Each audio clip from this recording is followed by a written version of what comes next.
1902년, 그러니까 지금으로부터 한참 전이죠. 과학계는 생명의 아주 기본적인 구성 요소를 이해하는 데 정말 큰 어려움을 겪고 있었어요.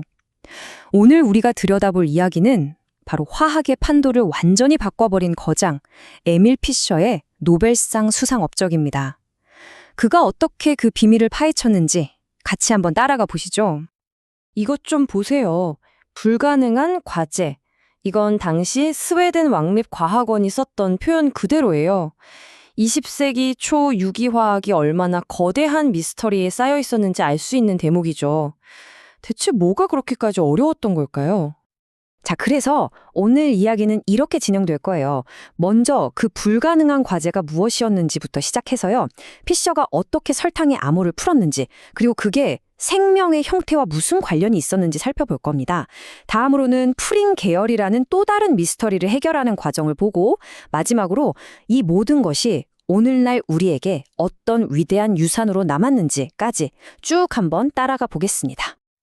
네, 그럼 첫 번째 이야기부터 시작해 볼까요? 피셔가 마주했던 그 불가능한 과제가 도대체 무엇이었는지 당시 화학계의 상황 속으로 한번 들어가 보시죠. 피셔가 노벨상을 받게 된 이유는 아주 명확했습니다. 바로 생명화학의 핵심이라고 할 수 있는 설탕과 프린. 당시 과학자들이 가장 풀기 어려워했던 그야말로 양대산맥 같았던 두 가지 거대한 미스터리를 해결했기 때문이에요. 우리 몸에 없어서는 안 될 탄수화물, 그러니까 설탕 말이에요. 이게 생명의 기본이라는 건 다들 알았지만 문제는 그 구조를 파악하는 것 자체가 거의 불가능에 가까운 일이었다는 거죠. 피셔 이전에는요.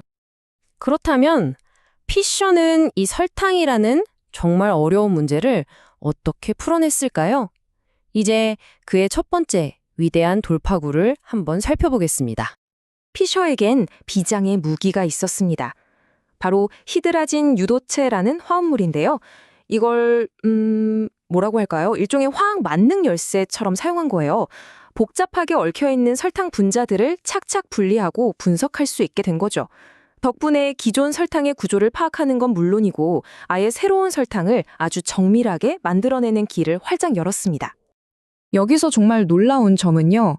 피셔가 자연에 원래 있던, 그러니까 탄소 원자 5개나 6개짜리 설탕에만 만족하지 않았다는 겁니다. 그는 아예 맨 바닥에서부터 시작했어요. 탄소 2개짜리 아주 작은 단위부터 만들어서 그걸로 3개, 4개, 7개, 심지어 9개짜리 설탕까지 만들어냈습니다. 말 그대로 실험실에서 설탕이라는 가족 전체를 창조해낸 거나 다름없었죠. 그렇게 해서 만들어낸 새로운 종류의 설탕이 무려 30가지가 넘습니다. 여러분, 이건 단순히 몇 가지 물질을 더 발견했다 이런 차원의 얘기가 아니에요. 설탕에 대한 인류의 지식 지도를 아예 통째로 새로 그린 그야말로 혁명이었습니다. 하지만 피셔의 연구는 여기서 멈추지 않았어요. 단순히 새로운 설탕을 만드는 걸 넘어서 그의 발견은 생명 현상의 아주 근본적인 원리, 바로 생명의 형태에 대한 깊은 통찰로 이어졌습니다. 한번 생각해 보세요. 우리가 똑같은 레고 블록을 가지고도 어떻게 조립하느냐에 따라서 자동차가 되기도 하고 집이 되기도 하잖아요. 피셔는 분자의 세계도 똑같다는 걸 증명해냈습니다. 그러니까 어떤 원자로 구성됐는지, 즉 화학식도 중요하지만 그 원자들이 3차원 문간에서 어떻게 배열되어 있는지, 이 입체 구조가 생명 활동에 결정적이라는 사실을 최초로 발표낸 사람 중 한 명이었던 거죠. 바로 이 말입니다. 생명 기능은 재료보다 분자의 기하학적 배열에 더 의존한다. 쉽게 말해 생명 현상에서는 내용물보다 모형이 더 중요하다는 뜻이에요. 당시로서는 정말 파격적인 생각이었죠. 그리고 피셔는 효소 연구를 통해서 이 놀라운 사실을 아주 명확하게 증명해 보입니다. 그 유명한 자물쇠와 열쇠 모델이 바로 여기서 나옵니다. 우리 몸의 효소는 하나의 정교한 자물쇠와 같아요. 그래서 오직 정확한 3D 모양을 가진 열쇠, 즉 특정 설탕 분자만이 여기에 탁 들어맞아서 작동을 시킬 수 있는 겁니다. 모양이 아주 약간만 달라도 그 열쇠는 자물쇠를 절대로 열 수 없는 거죠. 생명의 정교함이 바로 이 모양에 있다는 걸 보여준 겁니다. 자, 이렇게 설탕의 비밀을 푸는 동시에 피셔는 전혀 다른 화학 퍼즐에도 도전하고 있었습니다. 이게 또 아주 흥미로운데요. 바로 우리의 모닝커피와 통풍 같은 질병을 하나로 연결하는 문제였어요. 여러분, 커피, 차, 그리고 요산. 이 셋의 공통점이 뭘까요? 정말 뜬금없는 조합처럼 들리죠? 하지만 피셔는 이 질문에 대한 답을 찾아내면서 전혀 관계없어 보이던 수많은 물질들이 사실은 하나의 거대한 가족이라는 놀라운 사실을 밝혀냅니다. 당시 과학자들의 눈에는 이 물질들이 그냥 따로따로 흩어져 있는 것처럼 보였어요. 커피에 있는 카페인, 차에 있는 테오필린, 심지어 통풍의 원인인 요산까지 식물에서 나온 거, 동물에서 나온 거, 그냥 뒤죽박죽 섞여 있는 혼돈 그 자체였죠.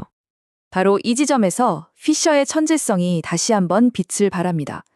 그는 이 모든 혼란스러운 물질들이 사실 푸린이라는 단 하나의 공통 조상에서 갈라져 나온 한 가족이라는 걸 증명해냈습니다. 흩어져 있던 점들을 이어서 거대한 족보를 완성한 셈이죠. 그리고 그는 단순히 이 가족 관계를 밝히는 데서 그치지 않았어요. 무려 150여 개나 되는 새로운 푸린 유도체를 직접 합성하고 연구하면서 그야말로 혼란의 극치였던 이 분야에 완벽한 질서를 가져왔습니다. 자, 그럼 이제 이런 생각이 들죠. 이게 다 100년도 더 된 연구인데 왜 지금도 이렇게 중요하게 이야기하는 걸까요? 그의 발견이 미친 영향은 정말 엄청났습니다. 생물학적으로는 그의 설탕 연구가 식물이 어떻게 광합성을 하는지 이해하는 데 결정적인 기초가 됐고요. 생리학적으로는 우리 몸의 요산이 세포에게 있는 푸린에서 나온다는 걸 명확하게 증명했죠. 화학계에서는 말할 것도 없고요. 그의 방법론 자체가 당대 유기화학의 정점이었으니까요. 이게 단순히 이론에만 머문 게 아니라는 점이 또 중요합니다. 그의 연구 덕분에 푸린 유도체를 이용한 신약 개발의 길이 열렸고요. 여러 유용한 화합물을 산업적으로 합성할 수 있게 됐죠. 현대 생리학과 신진대사에 대한 우리의 이해는 상당 부분 피셔의 연구에 비치고 있는 셈입니다. 결론적으로 그의 연구는 이렇게 평가받습니다. 당시 화학은 피셔의 설탕 및 푸린 연구에서 발전의 정점에 도달했다. 말 그대로 그의 연구는 당시 실험 화학이 보여줄 수 있는 최고의 경지이자 생명의 분자 퍼즐을 푸는 가장 우아하고 완벽한 해설서였던 겁니다. ML 피셔는 혼돈처럼 보였던 것들 속에서 생명 분자가 따르는 숨겨진 논리를 찾아냈습니다. 그렇다면 100년이 훌쩍 지난 오늘날 과학자들은 또 어떤 미지의 영역에서 새로운 논리를 발견하고 있을까요? 그가 시작했던 위대한 탐험은 지금 이 순간에도 계속되고 있습니다.